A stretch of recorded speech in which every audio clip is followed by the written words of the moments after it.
She looked me dead in the eye and said, "Some people wear a robe to feel important." Then she raised her glass, and the whole room laughed. That's when her fiancé stood up, pointed at me, and said, "You mean Judge Natalie Quinn?" "Hi, I'm Natalie," the sister they tried to erase from the family tree. But the thing is, I didn't come back for revenge. I came back to remind them who I am. Before we jump into the story, if you don't mind, let me know where you're from by leaving a comment below. That way I can send a special hello your way. Now go ahead, grab yourself a warm cup of water and find a comfy spot. It's time to begin the story. They always assumed I'd stay gone, that after I walked out of their house and their lives, I'd vanish into some obscure corner of the legal world, too proud to return, too hurt to try. And for a long time, they were right. But then, the envelope came. It was waiting for me on my kitchen table, half hidden under a mess of junk mail and court memos. I'd barely noticed it when I came in, too busy kicking off my heels and massaging the ache from another long afternoon in court. My briefcase had landed with its usual thud against the table leg. The mail fanned out across the surface like some careless offering, bills and advertisements mostly. But that envelope, the heavy cream-colored one with the gold-embossed Quinn family crest, stared up at me like a dare. I froze. My fingers hovered above it, refusing to close the distance. The last time I saw that crest, it was etched on the dinner menu of our family's Thanksgiving gathering in 2018.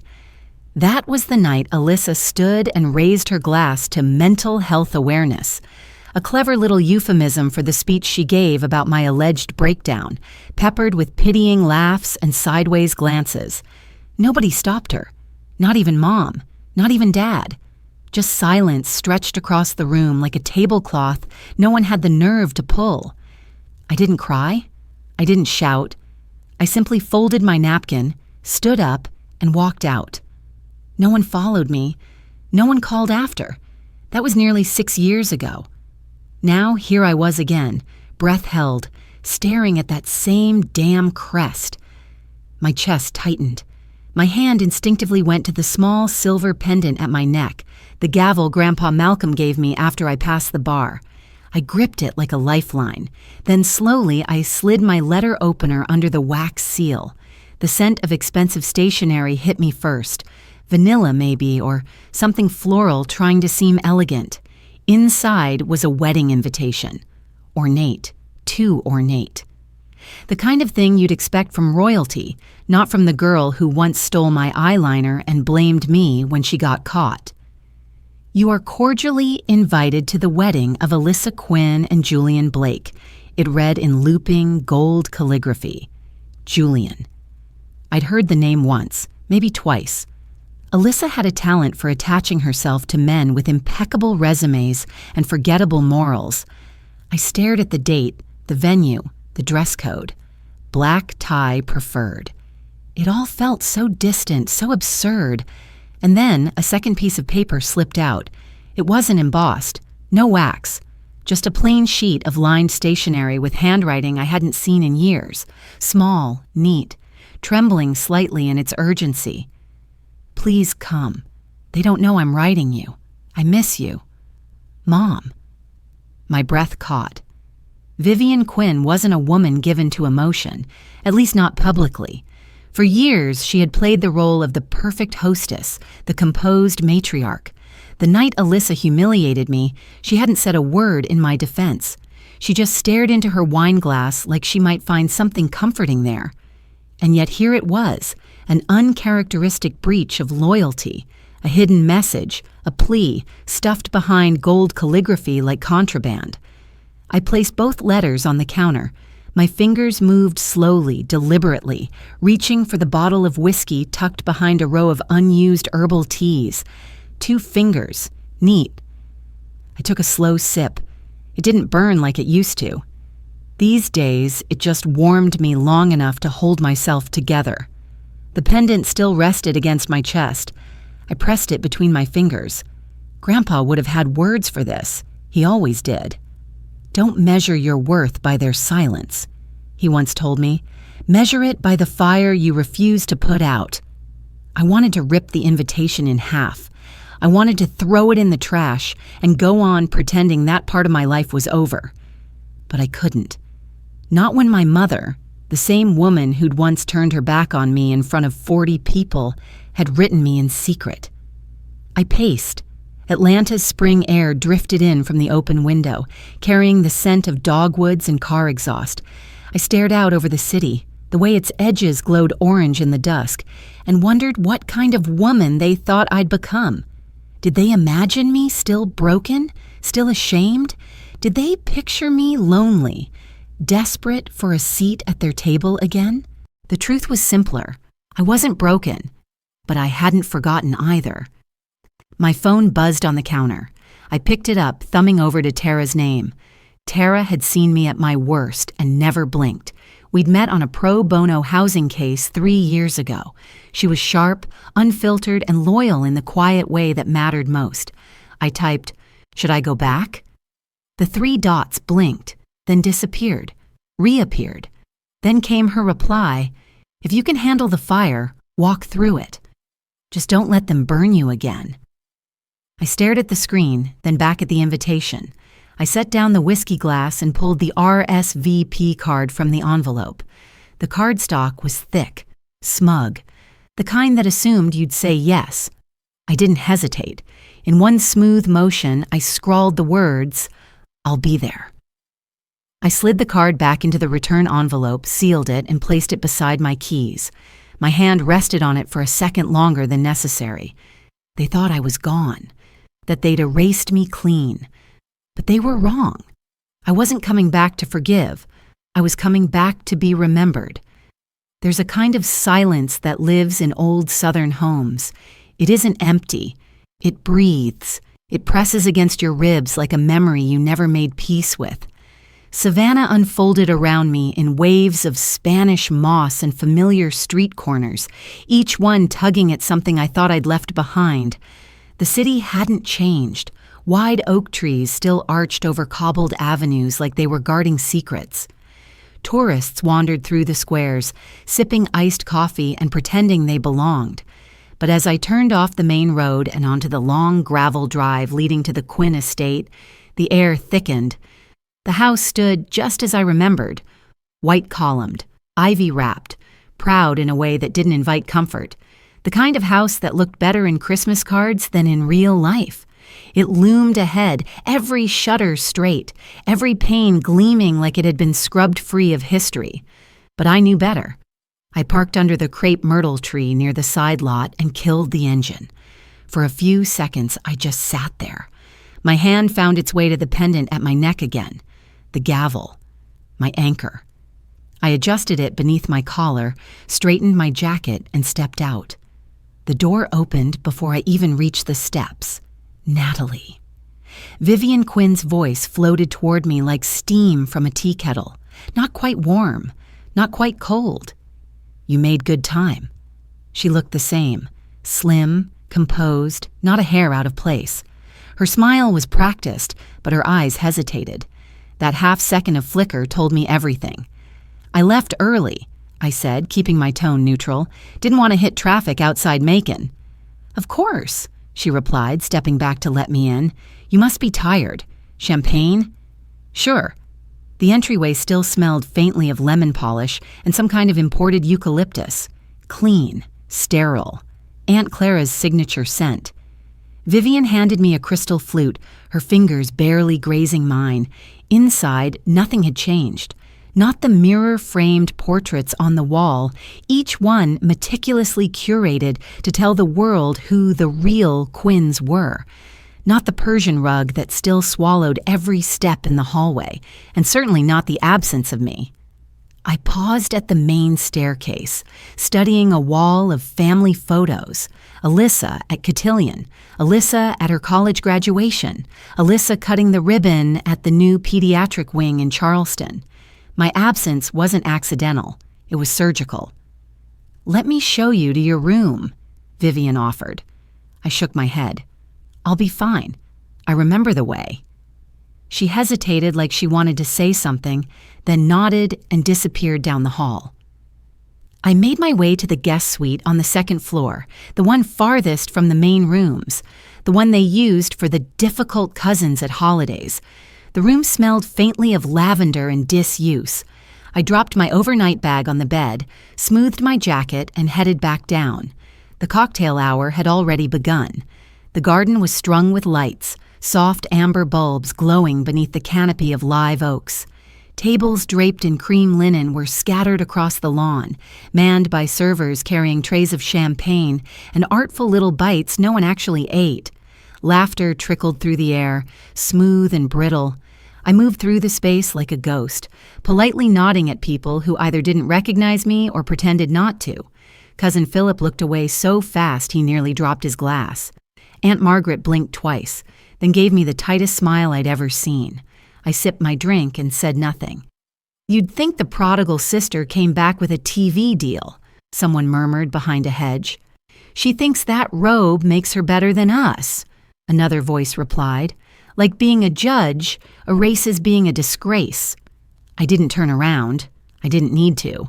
Instead, I found a corner near the magnolia tree and leaned against the old stone ledge. My glass glinted in the light. I ran a finger around the rim, calm, detached. My hands were steady, my eyes colder than the champagne. Then came the tapping of a spoon against a glass. Alyssa.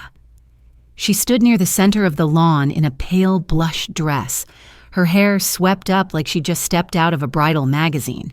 Her voice rang clear and confident, polished to perfection. "Thank you all for being here," she began. "Family means the world to us. Some of us choose to carry the legacy with pride, and some, well," she paused, smiling just enough. "Some choose drama." Laughter rippled through the crowd, light, complicit. I raised my glass slightly and wiped the condensation from the side with my napkin. I didn't blink. Julian stood beside her, silent. I'd only seen his face in a few online bios. In person, he was more reserved than I expected. Serious eyes, sharp suit. He didn't laugh at the joke. He just watched me. Our eyes met across the lawn. Something passed between us, not pity, not curiosity. Something quieter, like recognition. He didn't smile. He didn't look away. I held his gaze for a second longer, then turned and walked back inside. I didn't owe them a scene, not yet. But they wanted a show. They were about to get one. Just not the one they were expecting. You don't need words to be erased. Sometimes all it takes is silence, cold, convenient silence, at the worst possible moment. The cemetery sat just outside the city limits, tucked between two stretches of pine and silence. The gravel crunched beneath my shoes as I stepped out of the car, the morning mist hanging low like a veil. I held the bouquet of lilies close, wrapped loosely in butcher paper, the stems damp against my palm. The Quinn family plot was easy to find. It always had its own corner just beyond the small wrought iron gate that someone, probably Aunt Clara, had polished for appearances. The headstones lined up in symmetrical rows, each with names etched in practiced fonts and polite dates. And at the far end, beneath a tree that hadn't quite bloomed yet, was the only one that ever mattered to me. Judge Malcolm Quinn. I knelt down, brushing a few fallen leaves from the base. The stone had aged some, but the inscription was still sharp. Justice without fear. Integrity without compromise. "Hey," I said softly. "It's been a while." My voice didn't echo. It just settled in the morning hush.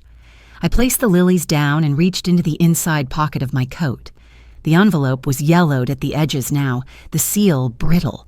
He'd handed it to me just before the end, when his hand still had strength, his voice a rasp but still certain. "When you need it most," he'd said. I ran a finger under the flap and unfolded the single sheet inside. His handwriting was careful, not quite as steady as it had been in courtrooms and law school lectures, but it was still undeniably his. Real power isn't loud, Natalie. It doesn't need applause or permission.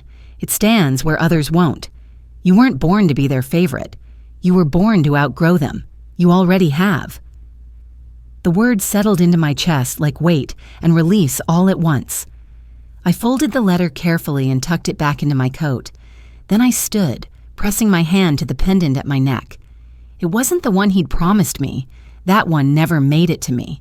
But the gavel he gave me after I passed the bar still hung there, a quiet reminder of who had seen me for who I was. By evening, the sun had dipped low and the city shifted into its polished dinner rhythm. I pulled into the narrow lot behind Eliza's, a fine dining restaurant that specialized in southern refinement and surface-level warmth. Inside, the room glowed with low lighting and soft jazz that drifted somewhere between tasteful and forgettable. White tablecloths stretched taut, and candles flickered inside etched glass votives. Vivian was already seated at the corner table, her posture perfect, a glass of white wine untouched in front of her. She wore a muted green blouse and pearl earrings. She looked older than I remembered, but only slightly, still sharp, still elegant, still tightly wound. She stood halfway as I approached, her smile brief. "Natalie." "Mom." I sat down, smoothing my napkin across my lap. The server appeared quickly. I ordered black coffee I didn't need. She added a salad she'd probably pick at. Small talk drifted between us. Weather, how the flowers were late to bloom this year, a passing mention of the wedding venue. I nodded politely, watching her eyes, waiting. It wasn't until the food arrived, untouched, quiet, that she set her fork down. "I owe you an apology," she said, her voice quiet, not quite trembling, "for what I let happen." I looked at her, waiting. "Alyssa, after you left, she told people you'd had a breakdown, that you couldn't handle the stress, the family pressure." She swallowed. "She told Julian and his parents." I didn't flinch. I didn't speak. I should have corrected her. I should have protected you. My fingers rested against the base of my coffee cup. The porcelain was warm, grounding. "You didn't," I said simply. Vivian looked down, folding her napkin, unfolding it again. I told myself silence would make it go away. "That's the thing about silence," I replied. "It doesn't erase anything. It just lets someone else write the story." Her eyes misted over, but she blinked it back quickly, always composed. Then, from her purse, she pulled a small velvet box and pushed it across the table. I stared at it. "It was meant for you," she said, "after you passed the bar. Your grandfather had it made." I opened it. Inside, nestled against the dark lining, was the pendant he'd promised me. Lady Justice blindfolded, her scales perfectly balanced. My throat tightened for a split second, not from sentiment, from recognition. I closed the box and slid it into the pocket of my blazer. No thank you, no forgiveness, just quiet. We sat in silence for a moment longer, the candlelight flickering between us. Then I stood. The chair scraped loudly against the wood floor. Vivian flinched.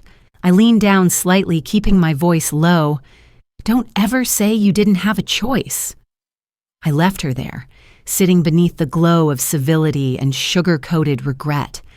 Outside, the air smelled cleaner than it had that morning.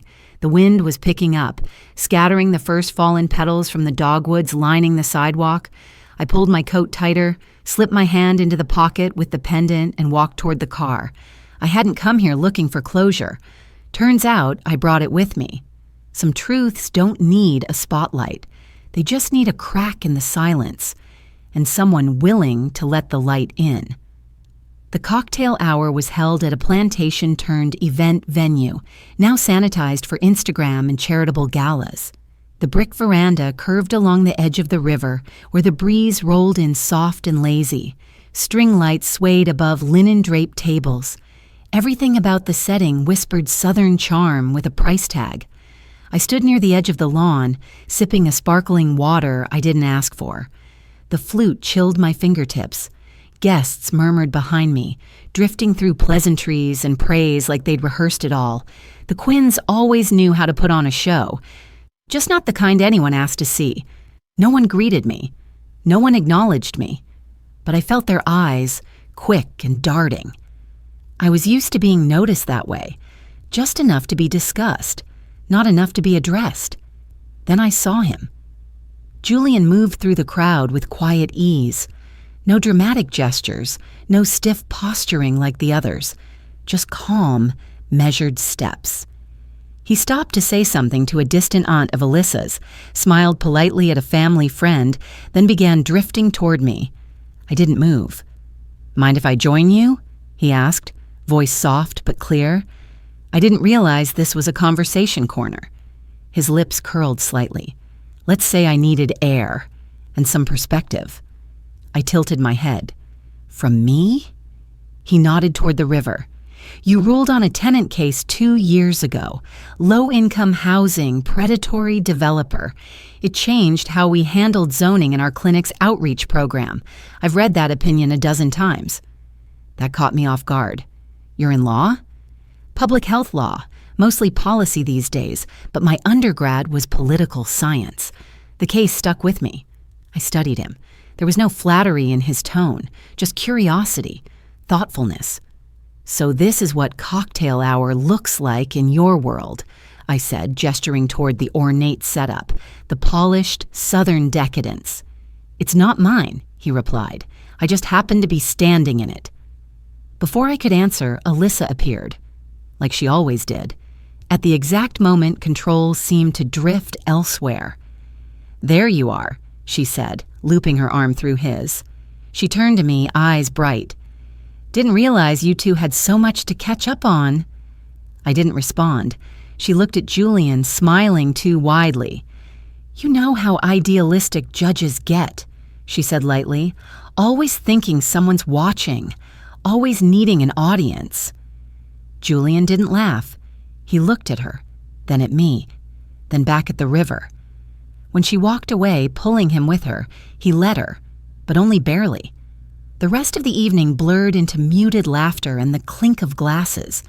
Guests complimented Alyssa's taste, her gown, the shrimp tartlets. No one asked where I'd been all these years. No one asked why I was back. As the sun dropped behind the trees, I stepped onto the veranda. The brick was still warm from the afternoon heat. I leaned against the railing, letting the breeze pull at the hem of my dress. Footsteps approached. I didn't turn. "I wasn't supposed to talk to you," Julian said quietly. I raised an eyebrow. "Let me guess. Alyssa's rules?" She didn't exactly clarify, but there were strong hints. "And yet here you are." "I've heard a lot of versions," he said, "about why you left, what happened, who said what." I stayed silent. He reached into his pocket and unfolded a small piece of paper. No letterhead, just a folded square. He held it out. I hesitated, then took it. "Be near the piano tomorrow," it read. "I'll handle the rest." My fingers closed around it. "I don't need you to do anything," I said evenly. "I know," he replied, "but I want to."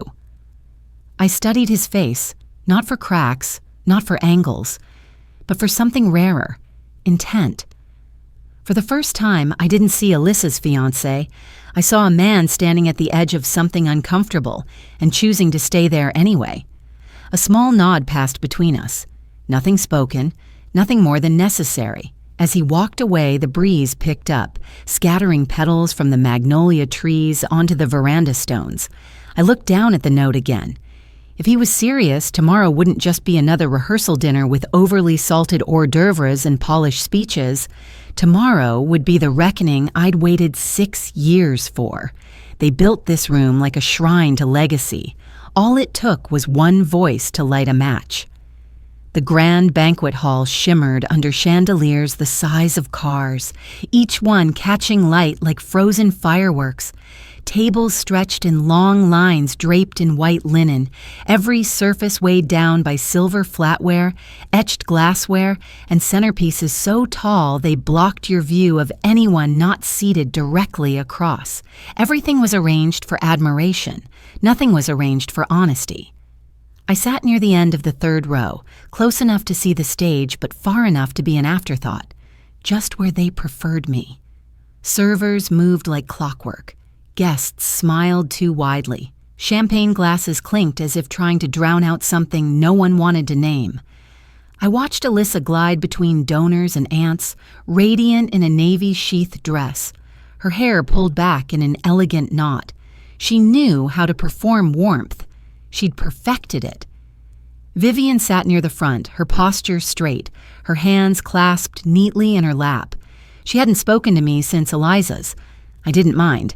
The toast portion of the evening was announced with practiced flair by Uncle Whit, always too loud, always too proud. "Let's raise our glasses," he bellowed, "to the future of this family." One by one, the usual suspects took their turns, each toast more polished than the last. To Alyssa, who brought grace and poise to the Quinn name. To Julian, who elevated us all with his brilliance and heart. To the legacy they're building together. Applause, chatter, more champagne. I sipped water. Then Julian stood. He didn't rush. He didn't smile. He simply took the microphone with one hand and placed the other in his pocket. The room quieted naturally, a stillness that came from expectation, not fear. "Thank you all for being here," he began. "It means a great deal to Alyssa and me.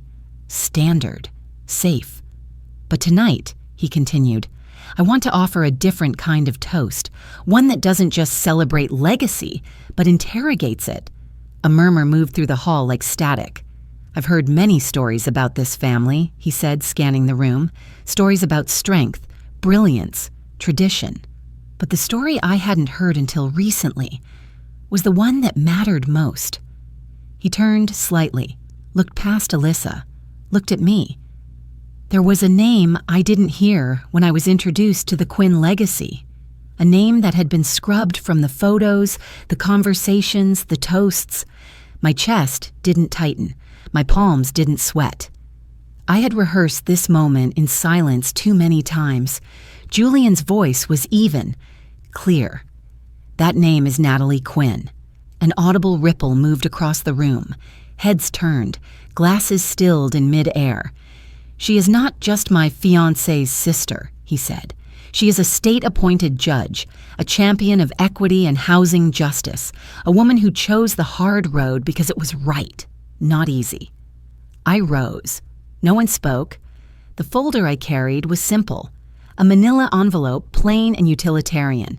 I crossed the floor without hurry, heels tapping against the marble in deliberate rhythm, and placed it on the grand piano near the edge of the stage. I opened it. Inside were documents they'd all tried to pretend didn't exist. Commendation letters, appointment certificates, photos from community awards, printouts of published rulings cited in national law reviews. I pulled one out. "For exceptional commitment to integrity over influence," I read aloud, "and for advancing the rule of law where it is most often ignored." Alyssa stood frozen, eyes fixed on the folder like it might burn through the table. She stepped forward, lips parted. "This isn't the place." Julian held up a hand. "It's exactly the place." Silence. From the corner of the room, I heard a whisper. "Catherine, one of our cousins, barely audible." "They lied about her?" It broke something in the air. Not chaos, not noise, just a shift, a tilt in gravity. Julian reached into his jacket pocket and slowly pulled out the engagement ring.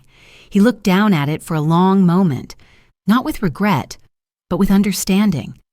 Then, without a word, he placed it on the piano beside my documents. The room didn't gasp. They inhaled, down and held it. Alyssa's face went pale. Her voice trembled. "You ruined everything." I looked at her, calm, steady. "No," I said. "You did." They erased me from their story. So I wrote a better one. The sun came up without ceremony, slicing through the blinds in pale golden strips. I sat at the kitchen counter, sipping lukewarm coffee, the morning paper unfolded beside me, not because I needed the headlines, but because I already knew what they said. Engagement implodes at Quinn family gala. Wedding off. Inside the toast heard around Savannah. They dressed it up with polite language and blurry photos, but the story was always the same, a carefully edited legacy, interrupted. My phone buzzed. A message from Tara. It's everywhere. You okay? I typed back one word, free. By mid-morning, I was climbing the courthouse steps downtown, the concrete still holding on to the last of the spring chill. A security guard nodded at me, not overly formal, just a small gesture of respect. A young clerk held the elevator, offering a quiet Judge Quinn as I stepped in. No one mentioned the news. No one needed to. In my chambers, I reviewed motions, returned 2 calls, and sat through a pre-trial conference without once thinking about Alyssa, or Julian, or that chandeliered hall with its 2 bright centerpieces. The silence wasn't cold anymore. It was clean. That evening, I left my heels by the door and changed into a navy dress with 3/4 sleeves. Understated, comfortable, mine. The gala was held in a repurposed church hall on the south side of Atlanta. Exposed beams, folding chairs, trays of cornbread and greens, string lights zigzagged from wall to wall. Laughter, real and unrehearsed, filled the room. I moved through the crowd easily. No need to posture. No ghosts to dodge. A law student approached me, probably no more than 23. Her hair pulled back in a tight bun and her voice trembling with something too honest to fake. "You're ruling on Linwood versus State. It's why I chose this path," she said, eyes wide. "It changed how I saw the law." I smiled. "The law didn't change you. You changed how you saw yourself." She blinked, then nodded quickly, like she was memorizing it for later. That was enough. Later, as I sat near the edge of the stage, listening to a spoken-word piece about housing justice and resilience, my phone buzzed in my bag. I waited until intermission to check it. A voicemail from Vivian. Her voice was softer than I remembered, like something had cracked. "I don't know what to say anymore. Maybe I never did. But I saw it, Natalie. I saw what you've built. I'm sorry. I mean it." She didn't ask me to call back, just left the silence where it belonged. I didn't delete it, but I didn't respond. That night, back home, I opened the drawer in my desk, the one with the old trial notes and the dried lavender bundle my mentor once gave me. Inside was the Lady Justice pendant, the same one I had carried, worn, clutched, through doubt and silence. This time I didn't fasten it around my neck. I placed it beside the envelope that had arrived earlier in the week. Inside was the official offer letter, a federal judgeship, signed, sealed, waiting. I picked up a pen, signed my name in steady strokes. No ceremony, no applause. Just a woman, her choice, and a quiet room finally filled with her own voice. Some stories are better when you stop asking for permission to tell them. I didn't burn bridges. I became the bridge. And I built it on my own terms. Some apologies come late, but that doesn't make them meaningless. I didn't wait for anyone to rewrite my story. I wrote it myself with what strength and dignity I had left. We all have moments when family doesn't understand us, maybe even turns away. But if we hold on to our sense of truth and kindness, even the long silences can lead us somewhere new, somewhere freer. Forgiveness, I've learned, isn't always about mending what's broken. Sometimes it's how we let go and step forward on our own terms. And the best thing we can do is pause, breathe, and walk toward the life we choose, not the one chosen for us. If this story resonated with you, I'd love to hear your thoughts. Somewhere out there, someone may be waiting to hear they're not alone.